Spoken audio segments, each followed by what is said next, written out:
All right, what is up, everybody? We are back here with another episode, and today we are going to be talking all about AI and artificial intelligence in real estate and how business owners and entrepreneurs can actually leverage this tool that is massively growing and becoming massively popular here that's going to change the world as we know it. And who better to be talking about this than the founder of AI8 Academy, Cameron O'Brien. And Cameron, I just want to welcome you to the show. Welcome. Thank you. It's a pleasure to be here.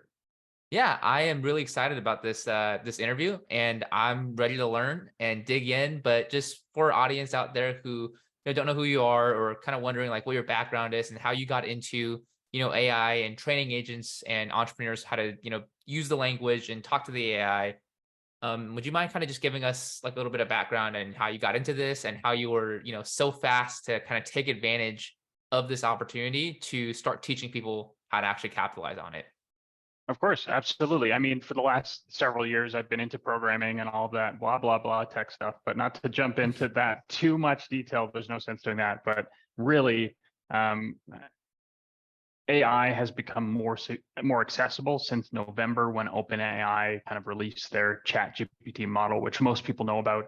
And I've essentially spent at least a couple hours every day since then implementing AI systems into my own life as well as other companies and helping everyone kind of leverage what's possible with AI. And as it continues to develop, the way that you communicate it with it keeps changing. So yeah, I mean, long story short is that my experience with AI as it stands today and AI models is since last November, which doesn't seem like very long, but I feel like the world has completely changed since last November, and it will continue to change. And I think that the more that we talk about AI and the more that we embrace it as something that's not going away, the better that we can all do as this kind of AI revolution occurs around us. Right, absolutely. So you mentioned something there that's pretty interesting is that this is new, not just to like yourself or anybody else kind of listening to this, but this is new to everybody like within the existence of the world, or at least the majority of people, right? So in your opinion, right? So when you're kind of looking at this as a new thing, kind of moving forward, what are some of the, you would say some of the most common implementations for artificial intelligence in a business standpoint and more like in a marketing standpoint? And what do you think are some ways that, I guess a real estate agent or somebody kind of working for themselves can take advantage of this in a way where it's not super intimidating in the beginning? Yeah, I mean that's a great question. So first off, what I would say to everyone listening here is think of AI as like the internet or when the first personal computer came out. You think of Apple, right? People were using computers, right? People, they had them in big labs. There was like punch cards that used to interact with them. But it was when the personal computer came out that suddenly it was accessible to everyone, right? So AI has been around for a long time. I mean, they've been experimenting with AI since the 60s, but this is the first time that there's been a publicly accessible model that is building off of publicly accessible data, right? So this is like really the first time that this technology is accessible to the everyday person. So something that I'd like to mention, because this is something that I find a lot of people aren't talking about, is that OpenAI is doing the world's largest concurrent uh, universal basic income study at the same time as they're developing all this technology, because they're predicting that by the year 2035, their and other AI technologies are going to eliminate more than 800 million jobs worldwide. And I think that if we're looking at that, then knowing how to use this technology, knowing how to interact with it, and knowing how to leverage it is going to make sure that you and your family are supported and protected, and that your livelihood sustains this kind of industrial revolution of artificial intelligence. So now let's rewind back to today, right? That's the scary future where Terminator takes over. But back to today, if we're looking at how can we use this in our business and marketing today, the best way to do so is, if you haven't already, absolutely go and create an account with ChatGPT, okay? And what I would suggest is spend at least 10 or 20 minutes a day inside of the interface and just talking with it, right? That's how I got really good at what I'm doing. but there's no expectation that you need to become an expert at it.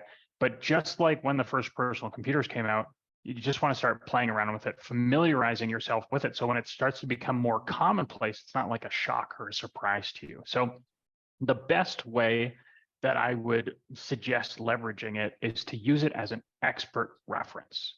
And what I mean when I say that is that as we progress in the AI revolution, we are not going to be judged in the marketplace anymore by what we know, right? It's not going to be, oh, I did this MBA and I did this master's degree and I have this, experience and all this stuff that's brought me all this knowledge and I can bring this knowledge to the table, right?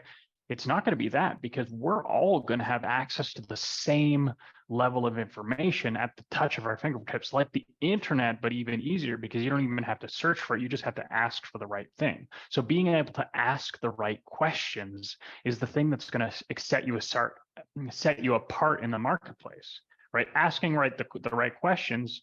And really, the way that I would look at asking the right questions is creativity, right? So your creative ability to think critically in the moment, assess the situation, and creatively come up with questions to ask and possible solutions to provide, right? Because creativity is something that AI struggles with, right? So if you can creatively assess a situation, ask the right question of the right expert reference, then you can provide value in the marketplace. Because if everyone has access to the same tool, the person that can use that tool the best is the one that's going to stand out from the crowd. Right. Absolutely. I love that you brought that up because I think a lot of times that, people are just kind of getting by. And I don't say it in a bad way, but in, kind of like the modern age and, times in the past, people tend to just get by with, information, almost like an information monopoly, right? If they know the information, then they're able to, kind of dominate the marketplace in a way, or at least take up market share.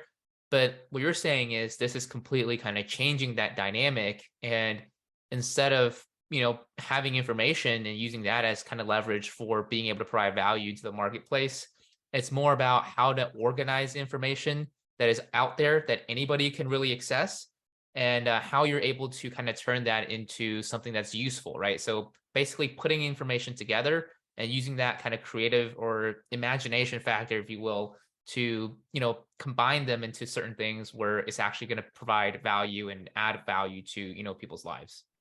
Yeah, exactly. That's really how you want to look at it, because I mean, if anyone listening or watching hasn't seen it yet, go on YouTube and search for the 4 years ago, the Google hairdresser appointment demonstration. And this was 4 years ago, where Google's AI over voice was able to make a hair appointment for someone with a real life salon. And the salon person on the phone couldn't tell that they were talking to AI, and they were able to navigate the whole appointment. That was 4 years ago. So it's a little strange that they haven't released it now, but I mean, presumably they know the impact it's going to have. So imagine that would replace sales jobs, customer service jobs, everything, right? So it's like that is what's possible, and that's what's coming, right? So we need to prepare ourselves so it's not a shock, because I think that, aside from how to leverage this technology the best, and we can get into the specifics of what do you actually type in to get the best results, more than anything is it's like when this comes out, if you are prepared, like emotionally, mentally, spiritually, psychologically, for this shift that's coming, then you won't be reeling and tumbling under this wave of this kind of AI technology. You'll be like, okay, I knew this was coming. How can I pivot? How can I adjust, right? The better that you can prepare yourself to be able to be with change that's happening around you, the faster you can recover. So don't tell yourself that it isn't happening. Don't stick your head in the sand like an ostrich, right? Just get that this is happening. It's okay. We're in it together, and we can together we can come out on top. Right. And that's pretty interesting because I think a lot of people, when they think of this new revolution, right, and they think of AI and this new technology coming out, they usually think that they need to develop their technical skills a lot more. And they think that's going to become more and more valuable. And that's what I think we hear a lot of in like the media and what people are telling, each other just out there is that technical skills are going to be more valuable. And maybe you can kind of touch on that as well as like, do you think that's, the case, or what do you think are some of the skill sets that are actually going to be more valuable as the technology improves and changes and becomes more and more part of our life?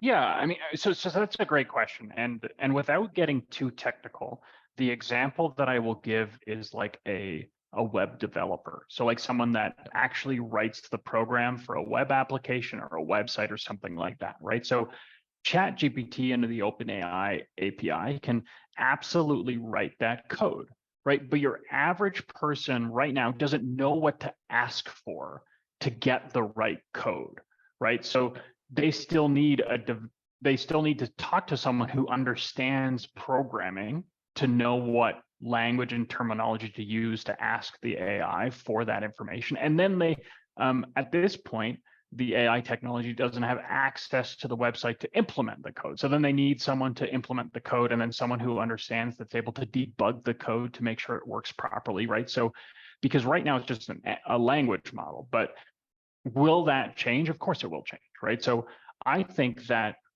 over time, the more that we interact and involve ourselves with the processes of AI, it's going to get better at replacing what we do. And I think that rather than approaching it from a place of fear, approach it from a place of opportunity, right? Like all of the menial jobs we don't like to do will be replaced.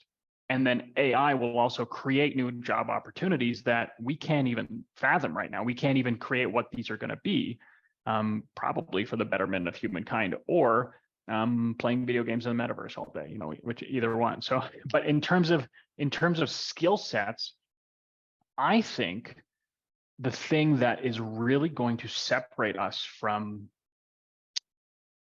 the market and really have us stand out is more so than ever. I think it's going to be soft skills, like less technical ability, less knowing how to do or act in a certain way or do a certain thing. I think it's going to be the as you say, the imagination, the creativity, the communication, right? I think that those are the skills that are really going to stand out, because think of like people born past the year 2000, right?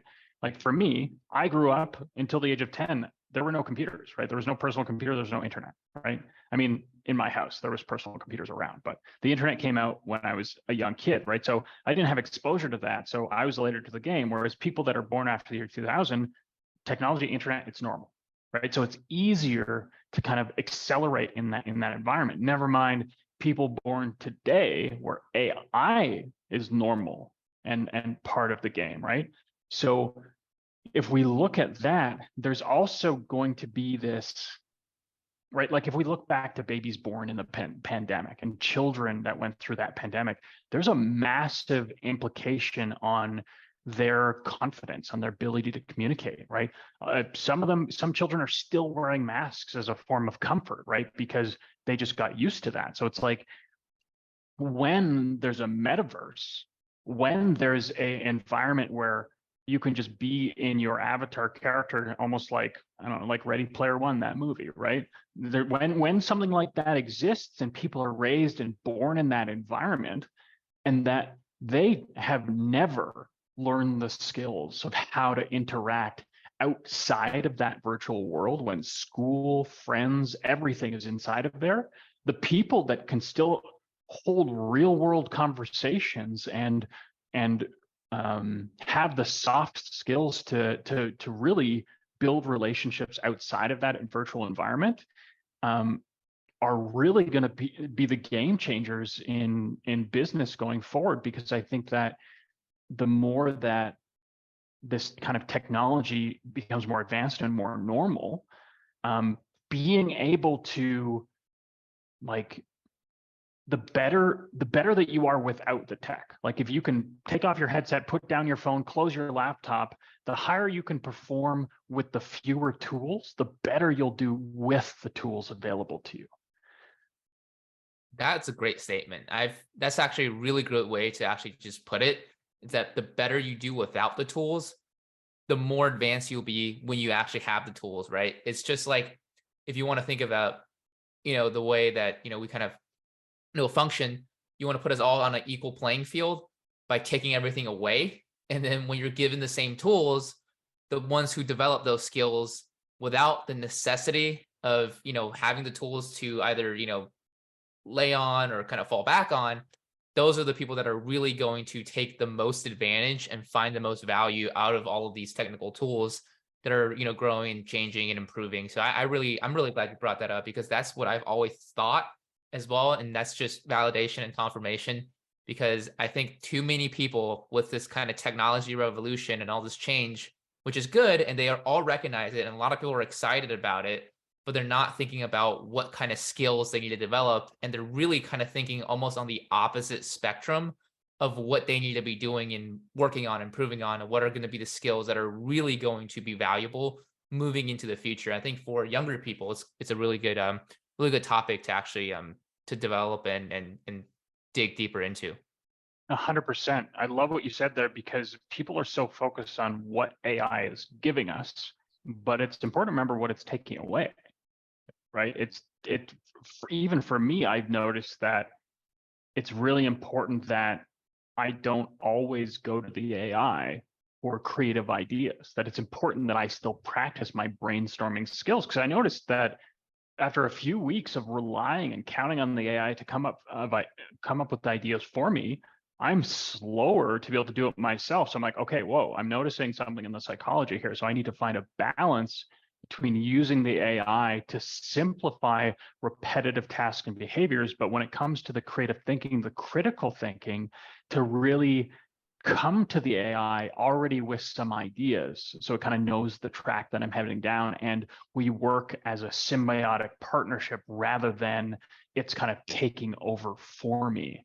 And I think that that's something that is really important for the youth out there, as well as for parents out there, is like, for example, I mean, if you look at a technology like the iPad, right? The technology is fantastic. I mean, you can do so much with the iPad. And if you're in any kind of executive or leadership position, or you're running some sort of company, I would highly suggest that you switch from a laptop or computer or a desktop to an iPad, because as a brief tangent, it limits you on what you can do on the device. So you get better at delegating to people to do things for you, right? So you leverage your time more effectively. But like the CEO of Apple, he doesn't give his kids access to iPads or Apple technology until they've reached a certain age, around 8 to 10, right? Because that's when the child's brain exits that state of constant hypnosis and enters into a place of really understanding and being able to interact with the world around them as a more adult type of brain. So I think if you look at someone like that who fully understands what the iPad is, and they're like, okay, so I'm not going to give this to my children, right? So then recognizing, okay, so there is value then in children developing communication ability, creativity ability, imagination, playing outside of that technological world before going into it. Because I think that, yes, there is absolutely value to mastering this technology. And I think that children that have been on technology from birth all the way up, they really have an understanding of the technology better than a lot of other people do, but they also have a massive dependency on it, right? So it's like, can you become that fully formed independent being that in like a 3-day blackout, you can still function, right? You can still interact with the world, right? Versus being 100% completely dependent on the technology. And as I say, even in the short few months I've been using AI, I noticed that dependency starting to develop. So it's like, how can you find that balance? Yeah, that's a really good point too. Because especially when you're talking about, like, can somebody even function in a 3-day blackout, right? Because I think that's I wouldn't say the fear, but like the part that most people don't really think about is, what happens, right? If this goes away one day, or if just it's on pause, right? Like what happens, like you said, if there's a blackout for a week, is the world still going to function? And if you're able to function on your own without the technology, without being dependent on it, then yes, it will, because, we'll still have problem solving skills, and we'll still be able to come up with our own ideas basically without AI telling us how to think. And that's a pretty good, I guess not transition, but like there's a pretty good point there, because a lot of people I've seen kind of use AI technology and use ChatGPT specifically, is that they're asking it for ideas, right? They're doing almost exactly what you're telling people not to do.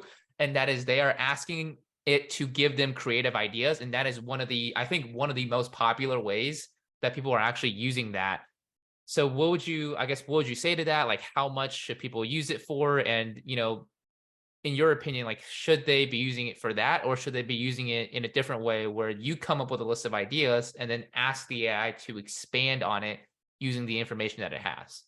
Yeah, so I think that's a great point. So if someone is out there and they're like, I have no idea where to start on this particular idea, like I've never explored this before. Like this morning, I was really curious about what would it take for me to build a little robot that could just walk around on my desk, and then I could wave my hand and it would try to run away from me, like just kind of a fun project. I've never touched robotics before in my life. I have no idea where to start. I did a Google search. I'm like, this isn't helping me. So I asked ChatGPT, hey, what are the basic things that I would need to know to build a robot that does this? And then it explained it to me, right, in simple terms. And I'm like, okay, so I would need to know, I would need maybe a 3D printer. I would need some programming experience, some electronics experience, all this stuff. And I'm like, okay, so now I have an idea of what that would take. But um, I think that there's a difference between um, menial or repetitive creativity and true creativity. And what I mean when I say that is, like, if every morning when you get up, if you're doing what I call morning pages, where you're just journaling and you just journal for 3 pages, at least 3 pages, you can stop at 3 or you can keep going. It's up to you. And you're really allowing yourself to be in that creative space of writing, of whatever comes out. It doesn't have to be amazing or perfect or anything like that. You do that, and then you write out your goals and you write your gratitudes for the day, and you allow yourself to be in that space of pen to paper, not pen to iPad, pen to paper, in the morning, allowing yourself to experience that technology-free creativity. Then I think using AI for, like, give me 100 content ideas for, how as a realtor I can positively impact my potential clients as buyers and sellers. So I think that that is a great way to use that. I mean, coming up with that prompt is creativity in itself. I think that where you start to lose touch um, with your creativity is when every idea that you have, you ask the AI for the answer, right? Versus, like,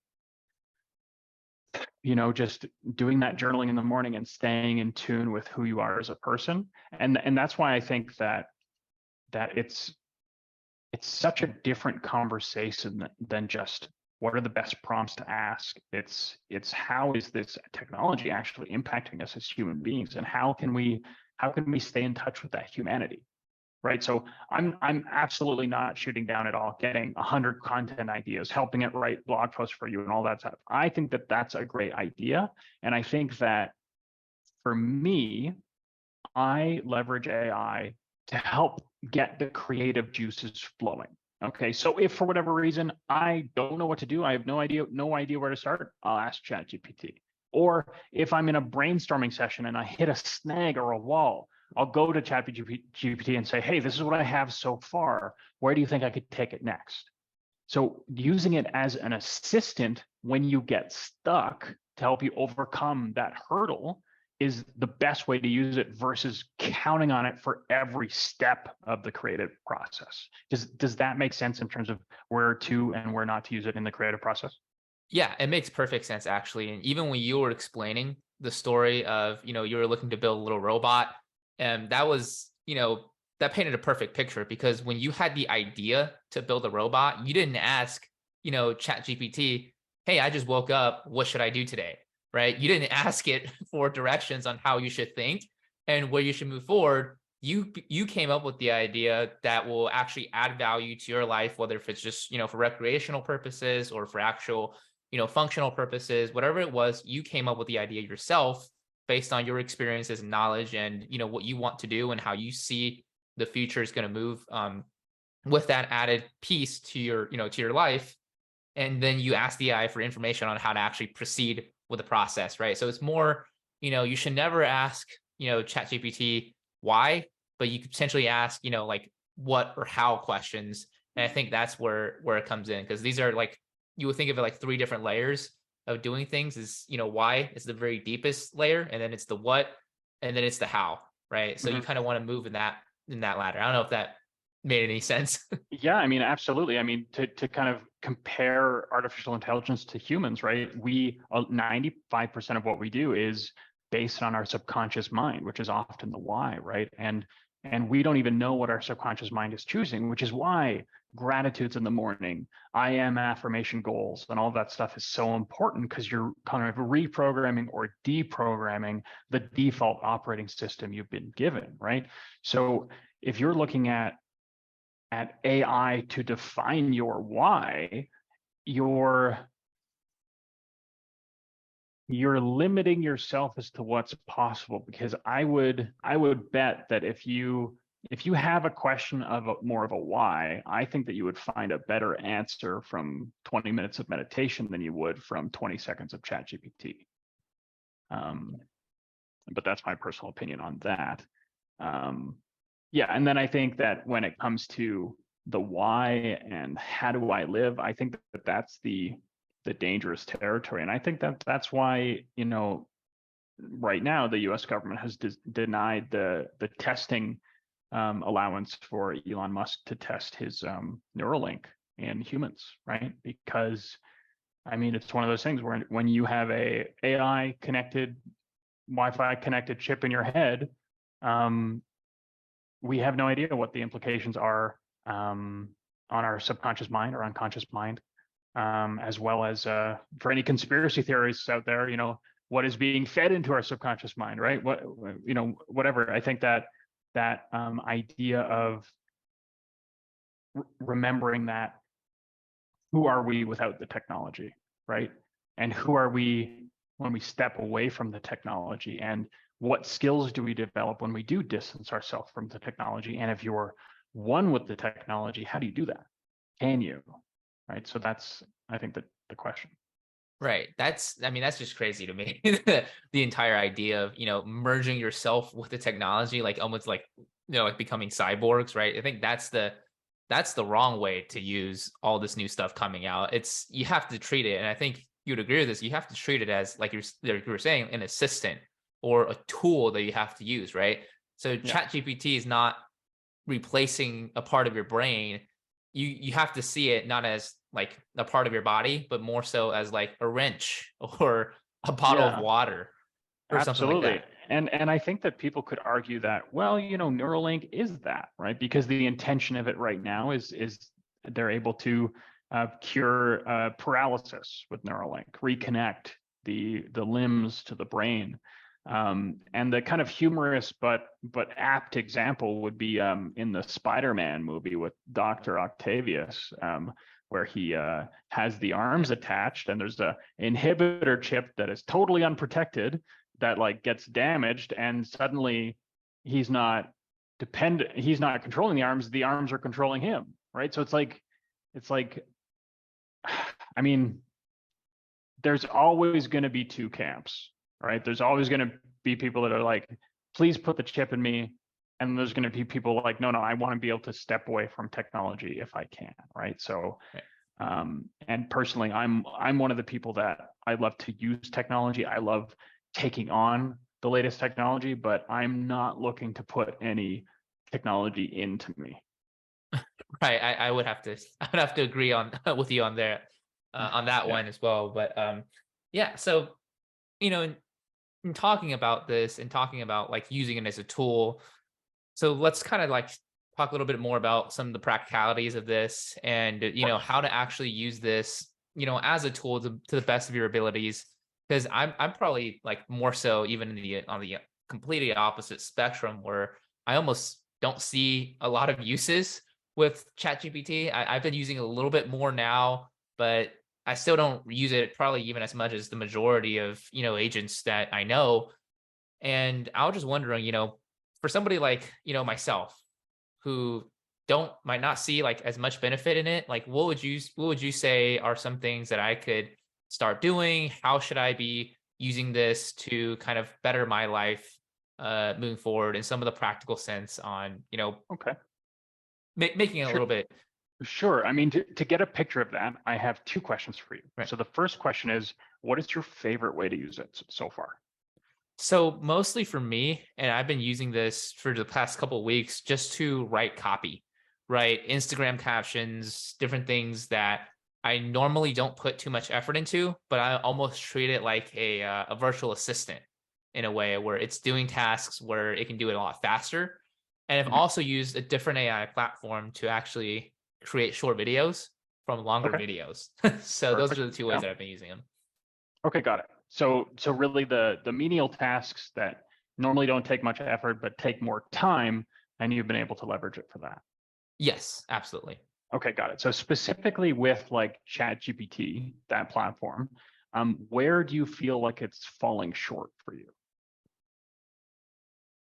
I've probably exactly what we're just talking about is most of my work that I try to do and in my business is, you know, creativity and, talking to people and improving their lives and improving their businesses. I have a team of agents and, I do a lot of coaching with them, or I'm just talking to somebody else and trying to make them explain to them the EXP, business model opportunity, right? So I'm a recruiter, I'm a team builder. That's kind Of of course. mostly what I do.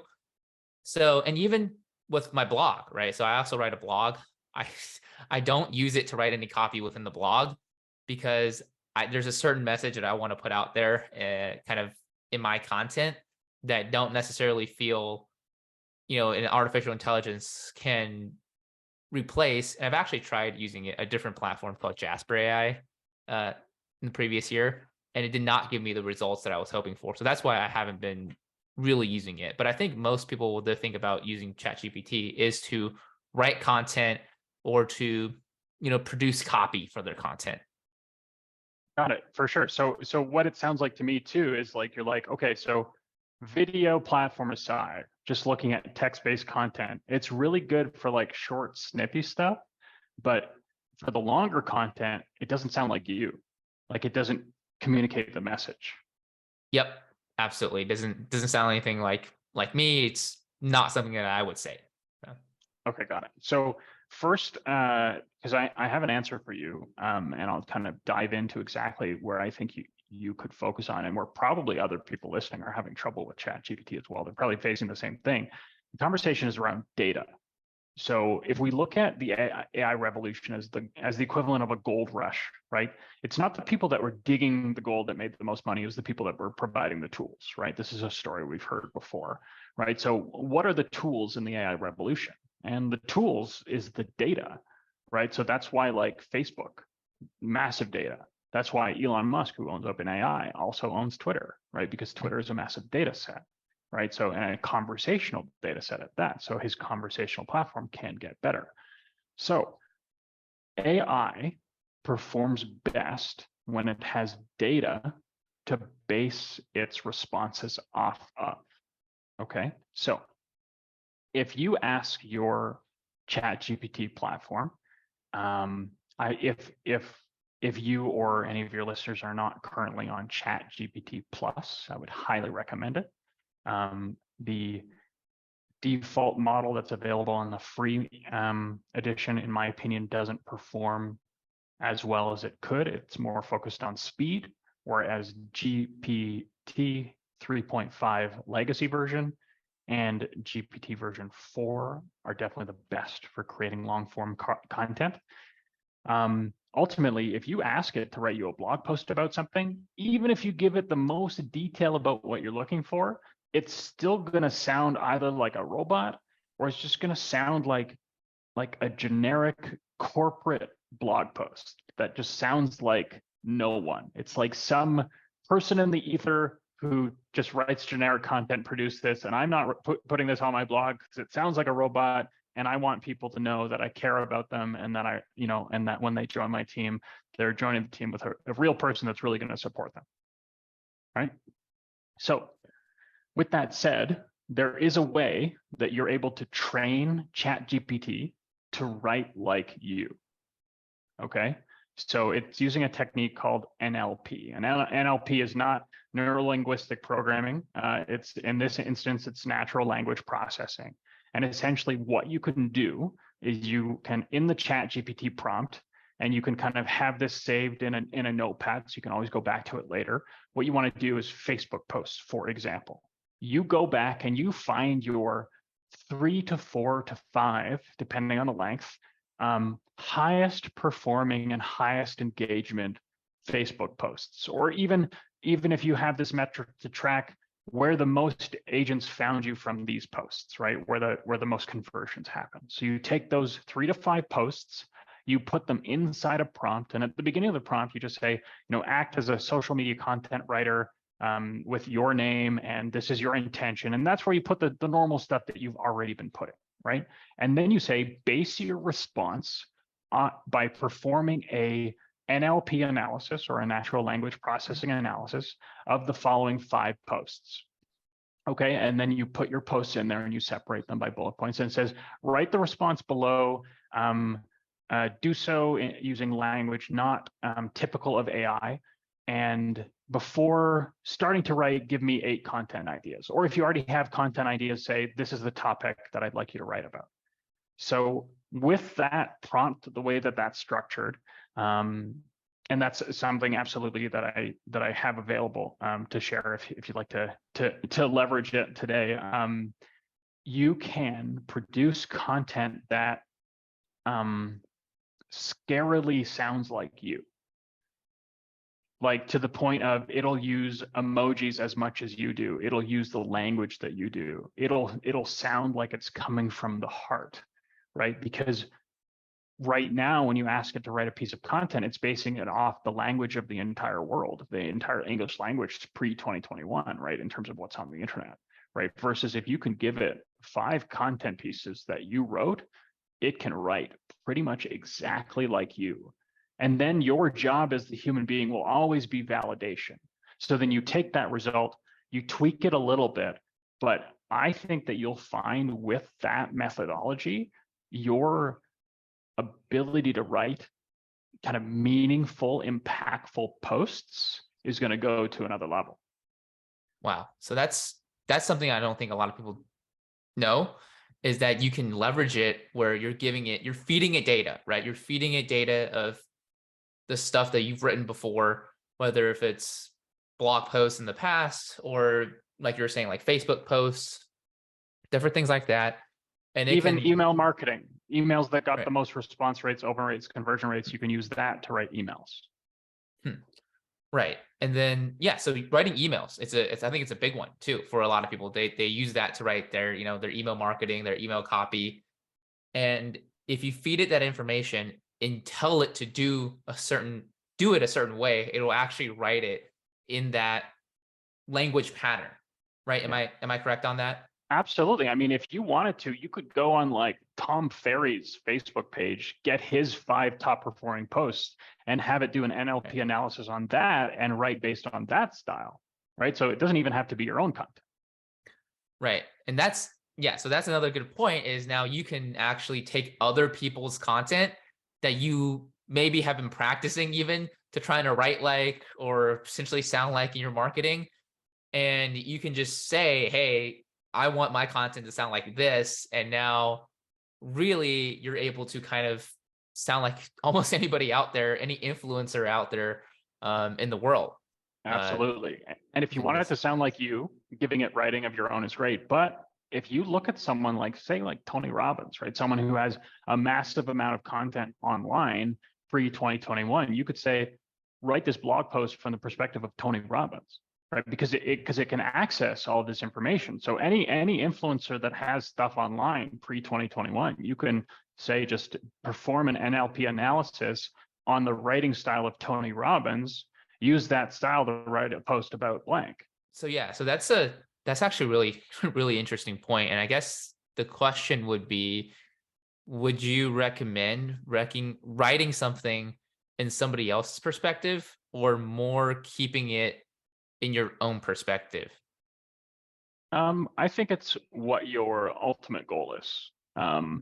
If you're working for an organization that wants you to write content, and be creative with it, I think leveraging something like Tony Robbins' writing style would be great for personal development. But if you're looking to build a 10-year brand, I think that, okay, let me back up. Okay. I got to talk about the future implications of this. Okay. So as we go forward, AI is going to get way better at identifying what is written by AI and is what written by humans. Right. So, Hmm.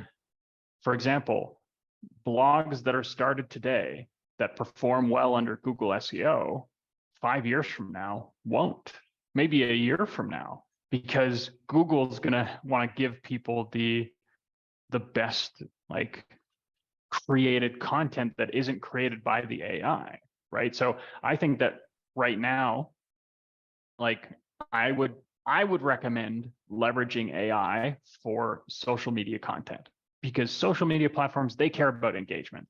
That's their primary focus, right? I would also recommend that if you want some help with like a YouTube video script or a TikTok video scripts, leverage that, because you're still speaking it. It's still coming from you. It's still your voice. Whereas people that rely too heavily on email marketing and blog posts, particularly, because those are two things that emails can be filtered by spam and blog posts will be filtered by SEO, right? So, and search engines and all that stuff, right? So those two things will either categorize AI content differently, or will exclude it from the results because it's not as quality content, right?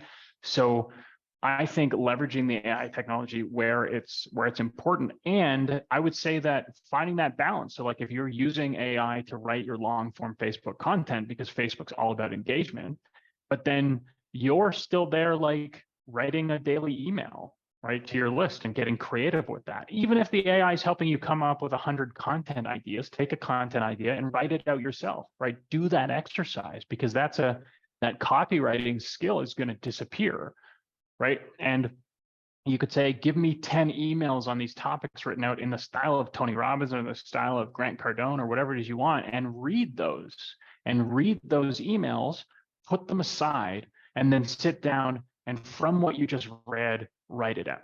Okay, that's a technique that I've heard referred to as skyscraping, from a guy named Paul Scrivens. He's a guy that does like blog post websites and how to make money from blogs. And what you do is you go out there and you watch videos and you learn about all this stuff on a particular topic, and then you sit down without that information, and from all the stuff you just learned, you spit it out, you write it out, right? So if you want to get really good at writing copy or email copy that's like high performing email copy, get ChatGPT to write out a bunch of emails in that style on the topic you're looking to talk about. So it's a very specific, exactly what you're looking for. Read all of those emails over and over, maybe 2 or 3 times, put those aside, then sit down, and from that mindset, that place, write the emails yourself, right? Because then you're developing the skill set, but you're using that language, right? Because in the future, emails written by AI can go right to spam. Wow. So that's something I don't think people realize, and I'm really glad you mentioned that too, because that's something that kind of I didn't even realize as well. I definitely knew with the SEO part, and that's one of the other reasons why I never write blog posts using AI, and just post them immediately from that, because I know Google has that filter. And this is not a future thing. This is a current thing that Google is doing, where they're filtering out posts with AI with the SEO system, but also with email, right? If you are relying on artificial intelligence to write your email copy for you 100% or 90% or above, I don't know if they're doing this now, but definitely in the future, like you said, they can just filter that email out by spam, and nobody on your list will ever see that email ever again. And Yeah.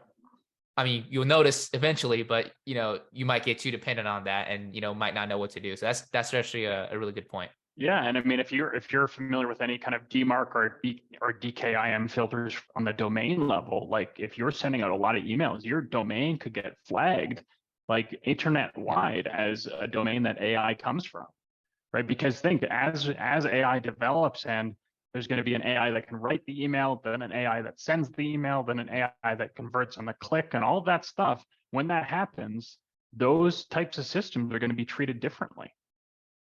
Right. Yeah. So that's, I mean, that's something definitely I think people should, pay attention to and be aware of as well. So I'm really glad that point was brought up. Yeah. And And then I think that the thing that's really going to set everyone apart is like if you look at all your peers in a room, like if you got all of your competitors in one room together and all your colleagues, right, and looked at them all and you said, if I keep doing this and if I produce video content that's actually my face that people can see it's me, or audio content or whatever that is, and I do that for the next 5 or even 10 years, the people in this room are going to be less than 10, less than 5 that are still doing it, right? So we just need to remember that AI is here to help us, but as individuals of what we're creating in the world and what we're outputting, we just need to remember that it's for the long haul, right? If you're looking for a quick fix from AI, you'll get it, but it's not going to support you in the long term. yeah, absolutely. So kind of going back to what we were just talking about in the very beginning of the podcast as well, knowing what skills you need to have and continue developing them without being essentially completely reliant on technology, on the artificial intelligence, and all these cool things that are coming out. And I'm sure you agree with this, just as kind of like this technology improves, more and more cool tools and apps and websites implementing it will start showing up and they're going to be like, shiny object syndrome, right? You're going to Yeah. see this and you're like, wow, this is going to change my life. And wow, this is going to change, everything. And I feel like if you take that approach and that mindset, it's just like with anything else, right? Like before artificial intelligence, agents will, look at a certain marketing strategy or a certain way to generate leads and they'll say, okay, shiny object syndrome, this is going to change my business. And then they try it for 3 months or maybe even less than that, like a week, and it doesn't work out. And then they're back to square one. So some of Yeah. these foundational fundamentals, they're important. And those are the things that are going to last regardless of time and technology. Yeah, exactly. And I think to your point, the people that are looking for that shiny object syndrome maybe aren't also putting in the time to develop their own creativity or their own Yep. writing ability or anything like that, right? Because I mean, we can all be the mental equivalent of the characters in the Wall-E movie where AI completely took over their lives and they're all just like they can't even walk, right? So it's like that's possible, but it's like how can we maintain our sovereignty as individuals to create and to celebrate, what we're here to do together, and leverage this as you say, as an assistant, but not as a replacement. Right. Absolutely. So I just want to thank you for coming on, sharing everything you had to share. I definitely learned a lot today, and I feel like our listeners did too, and even got a lot of practical tips out of how to use the AI, what to use it on, and what not to use it on as well, so that they're not wasting their time and hindering their abilities in business as well. So for kind of people who are listening or watching this that want more information, I know you have a really cool masterclass with a lot of great tips on how to prompt the AI and make sure it's doing the right things for you. And it's completely free. So, for people who are watching this who want to reach out or who want to learn more about what you're doing there, what are some good ways to kind of find you, whether it's to follow you on social media or connect with you, Yeah, I mean, offline or sign up with you? if someone wants to reach out on Facebook, you can search me. I'm Cameron the AI guy, and I'm sure that you'll provide a link. But Right. if anyone else wants to go to AI8 AI the number 8 academy.com, that is where the free masterclass is, and just do the free masterclass. Um, it'll give you clarity as what ChatGPT can be for you and how to leverage it, and kind of how to prompt it to make it be that kind of perfect expert assistant for you. And then I wouldn't recommend the academy itself to everyone, only for people that really want to take it to another level of like being able to use it more specifically for certain implementations. Inside of the academy, I have more detailed explanations of how to use prompts. I think I have 12 different prompts specifically just for realtors Oh, for how that they can use it. And it's just a place where people can come together that can learn how to take advantage of this technology now, but also find a balance in their life. So if you're just curious about it, check out the masterclass. But the academy is definitely only for people that really kind of want to learn more and take it to another level. Yeah. Awesome. Yeah. So I will leave all the links down below. Make sure to go check that out and connect with Cam if you want to learn a little bit more about, how to use this to better your life, and just be prepared, right? Because it's happening. It's happening as we speak right now. So yeah. And before I let you sign off here, is there just any last thoughts, any last tips, and any last value that you can leave with us before let you go here? Yeah, the last thing would be is if you're not already doing it, make sure that you're writing down your gratitudes every morning. Because if you focus on your gratitudes, then you'll focus on what's working rather than what's not working. And then when unexpected shit comes up in your life, you'll be ready for it. Right. That's a great tip. And I want to thank you again for coming on, sharing all your value and everything that you shared today. I definitely learned a lot, and hopefully the listeners did as well. And I just want to say thank you again. And for anybody tuning in, I want to thank you for tuning in and staying with us to the end here. And I'll see you guys on the next show. Take care.